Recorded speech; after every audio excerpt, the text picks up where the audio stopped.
우리가 사사기를 계속 살피고 있는데요, 반복되는 사이클이 있다라고 말씀드렸습니다.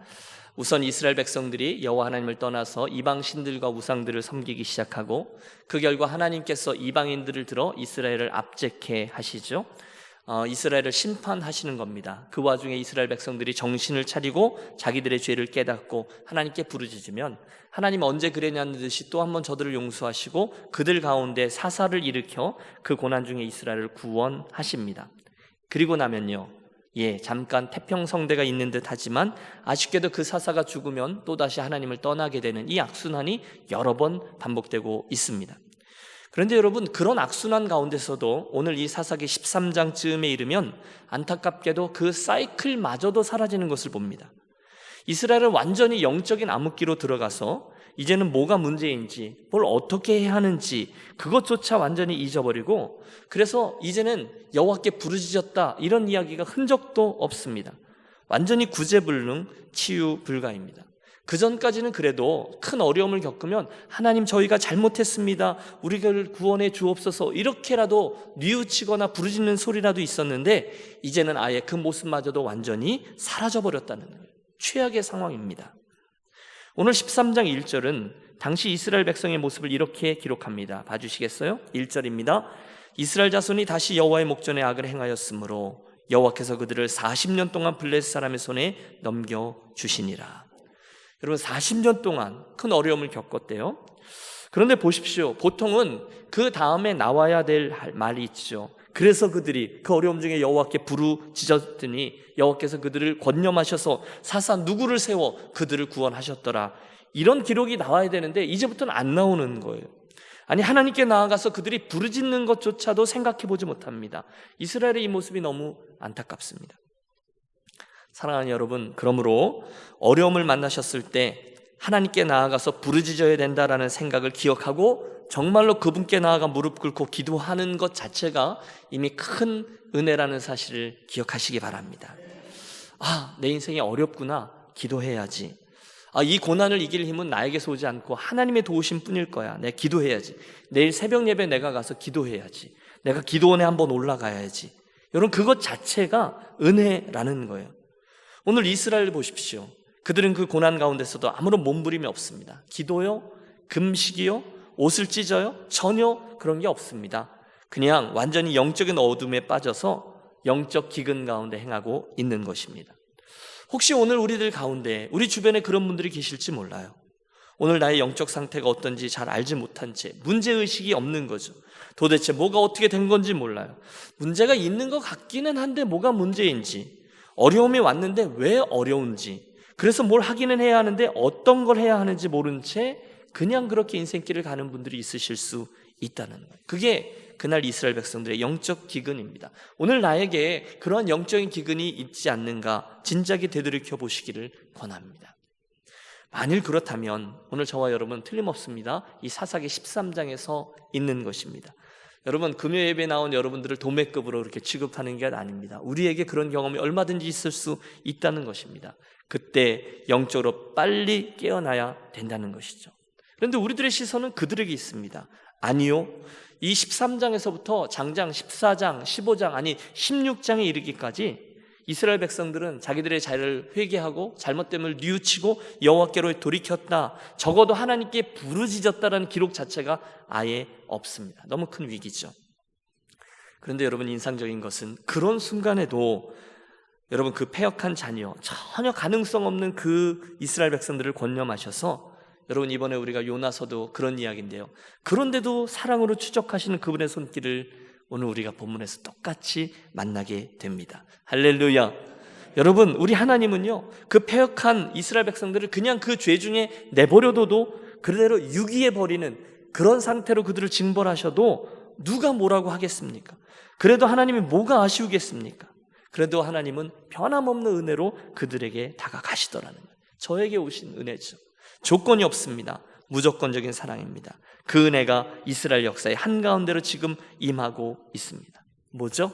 바로 그 마노아라는 한 가정에 당신의 사자를 보내셔서 이스라엘을 구원할 자, 그 삼손의 탄생을 미리 일러주고 계십니다. 오늘 본문이에요.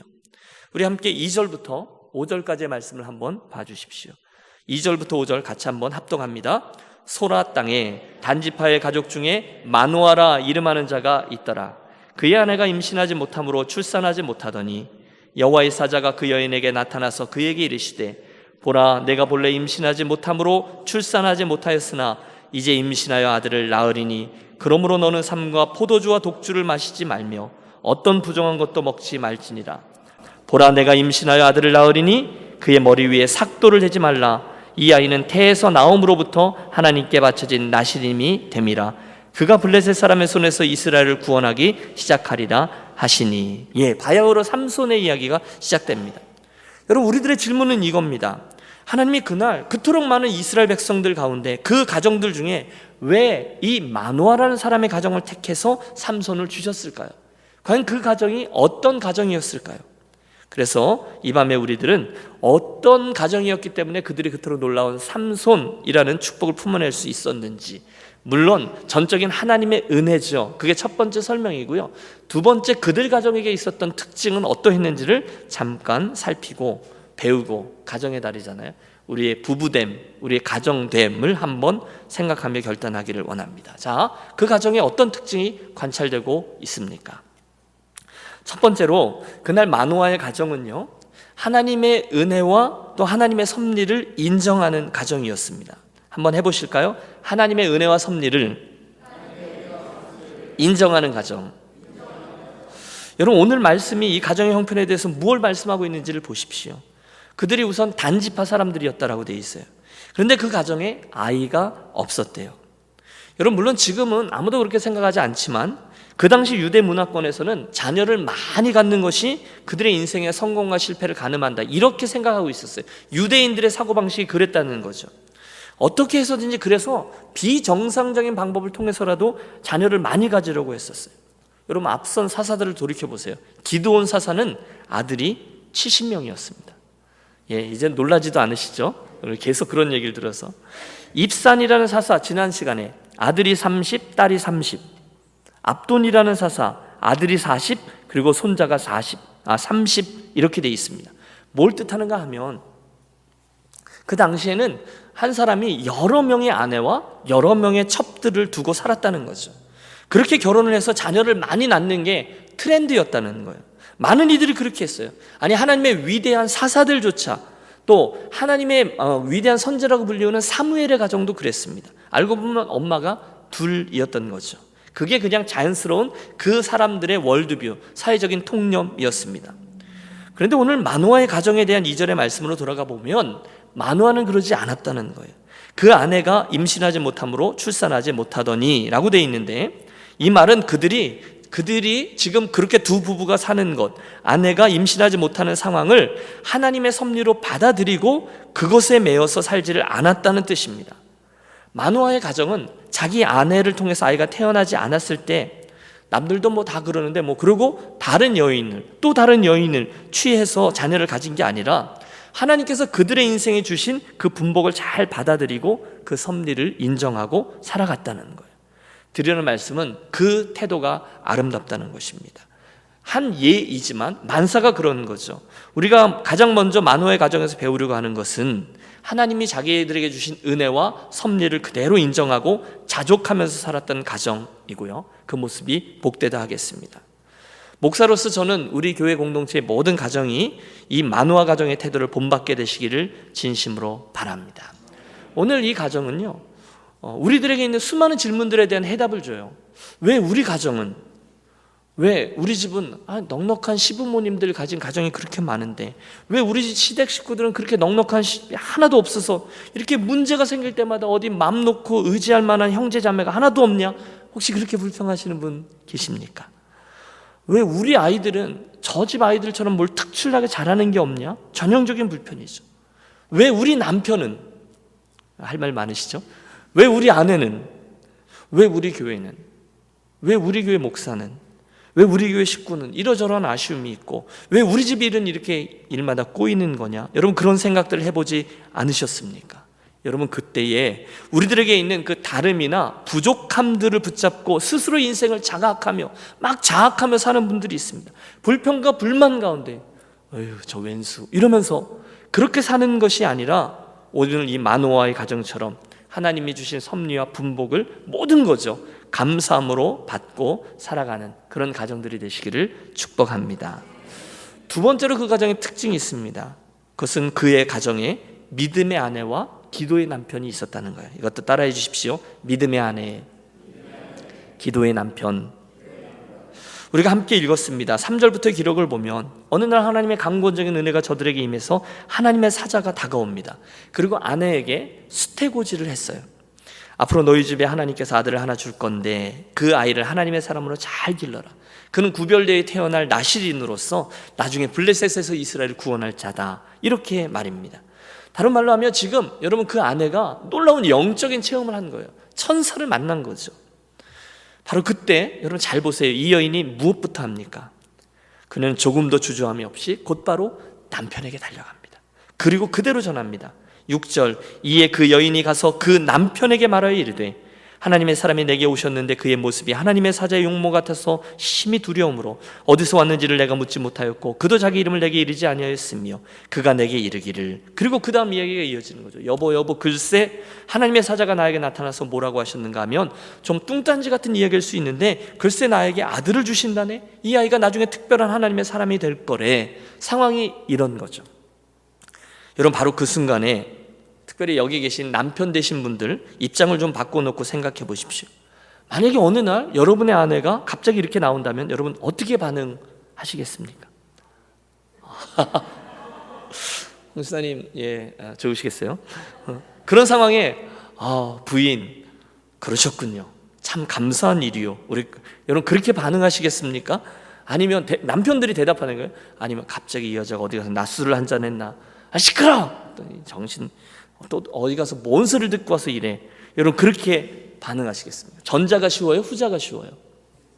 후자가 쉽죠. 후자가 쉽죠. 근데 오늘 본문의 이 마누아는 이런 뚱딴지 같은 아내의 말을 그대로 믿고 반응합니다. 이 말은 서로 간에 그런 영적인 부분에 대해서 신뢰가 있었다는 것을 뜻해요. 여러분 제 경험상 저는 우리 한인교회만 섬겼는데 이런 영적인 은혜 체험들은요 보통 한국 사람들은 아내가 남편보다 먼저 합니다. 그런 경우가 훨씬 더 많습니다. 물론 다 그렇지는 않지만 대부분 아내들이 먼저 은혜를 체험하고 아내들이 먼저 신비한 꿈도 꾸고 아내들이 먼저 작정 기도도 하고 그리고 그 아내들의 지난한 수고 때문에 남편분들이 나중에 그 신앙의 길로 끌려 들어오는 경우들이 훨씬 더 많습니다. 여기도 그런 분들 많으시죠? 아내 없으면 예수도 제대로 못 믿을 그럴 분들 말입니다. 아내가 먼저 신앙의 길에 접어들고 그리고 남편들이 따라와요. 자, 그렇다면 먼저 아내들이 조금만 더 지혜로워지셨으면 좋겠다라는 말씀이에요. 이런 거죠. 혹시 아내분들은요, 혹시 남편분의 신앙이 아직 내 성에 차지 않는다 치더라도 그 가정에서 그 남편의 머리됨을 좀 더 인정하십시오 하는 권면입니다. 다시 말해서 좀 더 남편을 존중해 주십시오라는 조언이에요. 오늘 저 마누아의 아내처럼 그 놀라운 일을 남편에게 먼저 달려가서 이야기하고 의논을 하는 거예요. 남편을 존중하는 거예요. 그러면 대부분의 남자들은 단순해서 그러면 대부분 다 넘어오게 되죠. 그런데 가끔 지혜롭지 못한 아내들 중에서 아직 남편이 물론 맞죠. 아직 남편의 영적 성숙이 자기만큼 따라오지 못한다라고 생각해서 스스로 교만해서 얘기도 안 하거나 아니면 지레 포기한 채로 혼자서 신앙생활을 열심히 하면서 가는 분들이 계시죠. 아휴, 내가 어쩌다가 저런 인간을 만나서 할 수 없지. 하나님 저 십자가 제가 지고 가오리다. 이렇게 원망하면서 갈 수 있다는 거예요. 다른 사람들은 남편들 잘 만나서 그 남편들이 앞장서서 신앙생활을 잘 이끌어준다고 하던데 나는 어쩌다가 저런 사람을 만나서 우리 남편은 언제쯤 저 김 권사님 남편처럼 저렇게 신앙이 자랄까? 십자가야 십자가. 여러분 제가 너무 적나라한 표현을 쓰나요? 여러분 그렇게 은근히 겉으로야 뭐 얼마나 하겠어요. 그러나 은근히 남편을 무시하고 괄세하고 혼자서 열심히 포기한 채로 예수 믿는 분들이 생각보다 많습니다. 근데 그러시면 안 된다라는 말씀을 나누는 거죠. 여러분 그렇게 하면 남편분들이 아내를 보고 네 아내분 신앙이 참 깊으시네요. 저도 빨리 철들어서 함께 보조를 맞추도록 하겠습니다. 이렇게 나오는 분들이 어디 있겠습니까? 별로 없습니다. 따라서 사랑하는 여인들에게 먼저 권합니다. 혹시 그런 영적 은혜를 먼저 받으셨을 때 또 그것이 혼자 마음에 담고 혼자 누리는 것이 훨씬 편하시더라도 어쨌든 남편이 나와 한 몸이잖아요. 참으로 지혜롭게 남편에게 가서 그의 권위를 인정해주고 의논하고 존중하고 인정해주는 아내들, 참으로 아름다운 모습이죠. 그런 분들이 되시기를 권합니다. 남편들이 먼저 아멘하지 마시고요, 아내분들이 아멘하시는 거죠. 요약하면 비록 우리들의 남편의 신앙이 아직 좀 멀어 보여도 그걸 무시한다거나 미리 포기하거나 하지 말고, 마음고생은 하지만 하죠. 그렇지만 끝까지 그들을 존중해주고 세워주고, 그런 모습이 우리들의 것이 되시기를 바라요. 이 마노아의 아내가 그걸 잘했다는 거죠. 그런데 제가 이렇게만 얘기하고 마치면 안 되는 거죠. 아내만 그랬느냐? 아니죠. 이 가정의 남편 마노아의 모습 또한 그에 걸맞도록 아름답습니다. 보세요. 그 아내의 영적인 체험 이야기를 들은 후에 놀랍게도 남편은 하나님께로 나아가 기도합니다. 8절을 보십시오.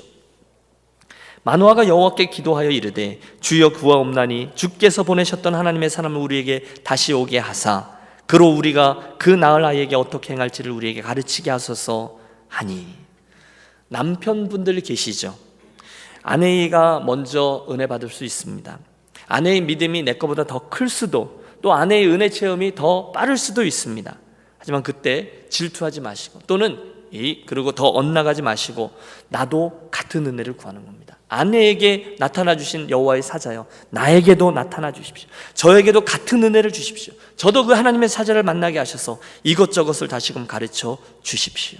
여러분, 이렇게 기도하는 남편들이 되시기를 권합니다. 여러분, 잘 생각해 보세요. 그날 마노아가 평상시에는 자기 마음대로 살다가 그날만 갑자기 좀 신령해져서 하나님 앞에 나아가 여호와여 하고 그렇게 기도했을까요? 아닐 겁니다. 지금 되어져가는 상황들과 마노아의 태도를 잘 보면 틀림없습니다. 마노아는 평상시에도 여호와 하나님을 향해서 얼굴을 들고 살았던 사람입니다. 그분의 뜻을 물었던 사람입니다. 그래서 그 당시 모든 이스라엘 백성들이 영적인 암흑기에 접어들어서 있다 손 치더라도 하나님께서 늘 남겨주시는 신앙의 그루터기들, 그런 저들이 마노아였다는 거죠. 저는 오늘 그 마노아의 모습이 못내 부럽습니다. 그는 이 상황에서 얼른 여호와 하나님께 나아가 기도 시작합니다. 아버지, 오늘 아내에게 나타나셔서 나실인에 대한 이야기를 주셨다고 하는데 구하오니 그 자를 나에게 다시 한번 보내주셔서 그로 우리가 그 낳을 아이에게 어떻게 행할 것을 가르치게 하소서. 여러분, 여기 얼마나 놀라운 비밀이 담겨 있는지 몰라요. 그로 우리가 낳을 아이에게 어떻게 행할 것을 우리에게 가르치게 하소서. 잘 보세요. 이 이야기 한 가지 전제된 게 있습니다. 지금 마노아는 그 아내에게 주신 하나님 사자의 말씀을 이미 믿고 있습니다. 그래서 하나님이 정말이세요? 라고 묻는 기도를 하는 게 아니죠. 대신에 이 아이를 주실 거라는 아버지의 말씀을 이미 기정사실로 믿고 아예 그 아이를 어떻게 길러야 할지를 가르쳐 주십시오라고 간구하는 것입니다. 여러분, 얼마나 큰 믿음의 사람인지 몰라요. 사랑하는 여러분, 혹시 오늘 제가 드린 이 두 가지 말씀을 대하면서 여보, 당신이 먼저 그런 아내가 돼야지 라고 적용하신다거나, 보세요, 당신이 이런 남편이 먼저 되세요 라고 적용하지 마시고 거꾸로 저와 여러분이 먼저 그런 남편, 먼저 그런 아내가 되어야 되겠다 소원하며 우리 함께 기도하도록 하겠습니다. 그런 마노아의 아내에게 하나님께서 그 시대를 구원하실 사사 삼손을 허락하셨습니다. 그래서요, 9절의 말씀을 보십시오. 하나님이 마노아의 기도를 들으셨어요. 하나님이 마노아의 목소리를 들으시니라. 여인이 밭에 앉았을 때에 하나님의 사자가 다시 그에게 임하였으나 그의 남편 마노아는 함께 있지 아니한지라. 여인이 급히 달려가서 그 남편에게 알려 이르되 보소서, 전일에 내게 오셨던 그 사람이 내게 나타나있나이다 하매. 아내가 여전히 남편에게 달려갑니다. 그리고 남편을 데리고 나오고 3자 대면 후에 질문과 하나님 사자의 대답이 주어지는데, 여러분 12절에 보면 마노아의 질문은 간단했습니다. 이미 믿음 가운데 확신하며 아예 이렇게 묻죠. 이 아이를 어떻게 기르오며 우리가 그에게 어떻게 행하리이까. 그때 저 유명한 이야기가 오죠. 포도나무의 소선을 먹지 말며 포도주와 독주를 마시지 말며 어떤 부정한 것도 먹지 말고 내가 그에게 명령한 것을 다 지킬 것이니라 하니라. 오늘은 14절 여기까지만 보려고 합니다. 여러분, 여기에서 우리가 잊지 말아야 될 것은 지금 마노아가 하나님 감사합니다, 귀한 인물이니 우리가 잘 키우겠습니다, 그래서 제가 하나님을 실명시켜드리지 않는 큰 인물을 만들겠습니다 라고 기도한 것이 아님을 기억하셔야 됩니다. 그게 아니에요. 대신에 그는 그 아이를 키우기 위한 하나님의 방법을 묻고 있어요. 이 아이를 하나님 어떻게 키워야 합니까? 그 방법을 가르쳐 주십시오. 저희가 어떻게 해야 하나님께서 원하시는 대로 키워낼 수 있습니까? 그 이야기인 거예요. 여러분, 이 이야기를 주의 깊게 묵상해 보십시오. 지금 이 마노아의 질문에는 그 아이의 출세, 인생 성공 또는 자기가 못다한 일을 투영하려고 하는 욕망, 그런 게 조금 더 섞여 있지 않아요. 오히려 마노아의 이 기도 속에는 자기의 아이에 대한 하나님의 뜻, 하나님의 사명, 하나님의 방법을 구하는 그런 기도였어요. 어떻게 해야 이 아이를 하나님의 마음에 합한 자로 키울 수 있습니까? 그 질문이에요. 여러분, 저희 집 아이들이 첫째가 23, 둘째가 21, 이제 22 되고 막내가 18입니다. 첫째와 둘째는 이미 대학을 졸업해버렸고요. 직장과 결혼이 사정권 안에 들어왔다. 저는 그렇게 생각합니다. 그건 이제 이미 이만큼 갔고요. 요즘 이제 때가 때인 만큼 막내의 대학 선택과 진로, 그리고 그 이후에 어떤 인생을 살 것인가 늘 마음에 담겨 있습니다. 그래서 제가 저 아이들 위해서 매일 기도합니다. 아빠로서 욕심이 있죠. 저는요, 저희 집 아이들이 이왕이면 공부도 잘하고 성품도 좋고 성실하고 건강하고 믿음에 있어서 부요하고 하나님 주신 은사도 잘 개발하고, 그래서 결국 좋은 길로 갔으면 좋겠고, 이 다음에 좋은 배우자를 만나면 좋겠고, 그래서 좋은 직과 좋은 가정을 이루고, 그리고 남들에게 누구에게는 인정받는 그런 사람으로 걸어갔으면 좋겠어요. 딱 자기 아빠처럼만 살았으면 좋겠다. 예. 여러분이 하도 썰렁하게 앉아 계셔서 매일매일 기도합니다. 하나님, 우리 아이들이 이렇게 자랐으면 좋겠습니다. 이렇게 컸으면 좋겠습니다. 이렇게. 그런데 그러다 보니까 잠깐씩 이 본문에 나오는 마노아의 고백 속에 담긴 정신을 잊곤 하는 거죠. 무슨 소린가 하면 그 아이들에 대한 저희 욕심이 있다 보니까, 그 아이가 그렇게 자라도록 도와줘야 된다는 생각을 갖다 보니까 간혹 그런 인생을 살았으면 좋겠다라고 하다 보니까 간혹 그 아이들의 참 주인이신 하나님께서 그들을 향하여 가지고 계신 뜻과 계획은 잊곤 한다는 거예요. 그들을 향한 하나님의 뜻보다 아빠인 내 뜻이 먼저 앞서도록 하는, 그 아이를 내 뜻대로 인도해 주십시오라고 구하는 그런 기도나 그런 실수를 할 때가 저에게 있다는 거예요. 그럴 때마다 제가 머리를 치는 거예요. 정신을 차립니다. 원래의 자리로 돌아갑니다. 혼자서 중얼거립니다. 아하, 가만히 있어봐. 이 아이들이 내 것이 아니지. 나는 주인이 아니라 청직이지. 정말이죠. 이 아이들의 인생이 내 것이 아니지. 하나님이 주신 기업이지. 내 역할은 그 아이들이 하나님 앞에서 자기의 인생길을 잘 걸어가 그분과 관계하고 그분의 음성을 듣고 결국 하나님의 이끌림을 당하여 살 수 있는 길을 닦아주는 거고, 그 바운더리를 만들어주는 것이지. 그러니 결국 하나님이 그 아이들의 인생의 주인이시니까 여전히 그분께서 미래를 베스트로 인도해 줄 것이지. 여러분, 제 진의를 알아주시길 바라요. 제가 책임을 회피하고 하나님 알아서 하십시오가 아니라 전 최선을 다할 거예요. 그러나 결국 그 아이들에 대한 나의 욕심이 아니라, 나의 욕망을 투영하는 인생이 아니라 하나님이 가지고 계신 뜻과 계획이 그들에게 이루어지도록 해야 하지 하면서 정신을 차리는 거죠. 그걸 누가 잘했느냐? 마노아라는 거예요. 마노아가 가로되 당신의 말씀대로 되기를 원하나이다. 이 아이를 어떻게 기르오며 우리가 그에게 어떻게 행하오리이까. 그는 누가 그의 인생의 주인인지를 알고 있었어요. 사랑하는 유년 가족 여러분, 오늘부터 우리가 사사 삼손의 이야기를 시작하는데 가장 먼저 영적 이스라엘 상태를 살폈습니다. 당시 이스라엘 상태는 암흑기입니다.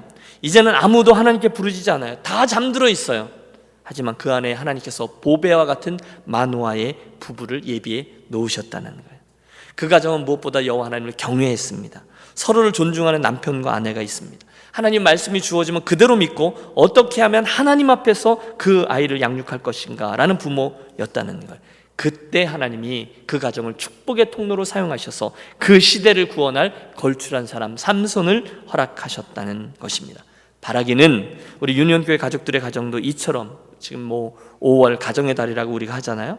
이처럼 부부 또는 부모 또는 자녀 모두 다 하나님을 잘 경외하며 세워져서 어둡던 이스라엘 백성들에게 그 가정이 하나님의 축복의 통로가 되었던 것처럼 여러분들도 이 시대를 향한 하나님의 축복의 통로로서의 가정을 이루게 되시기를 축원합니다.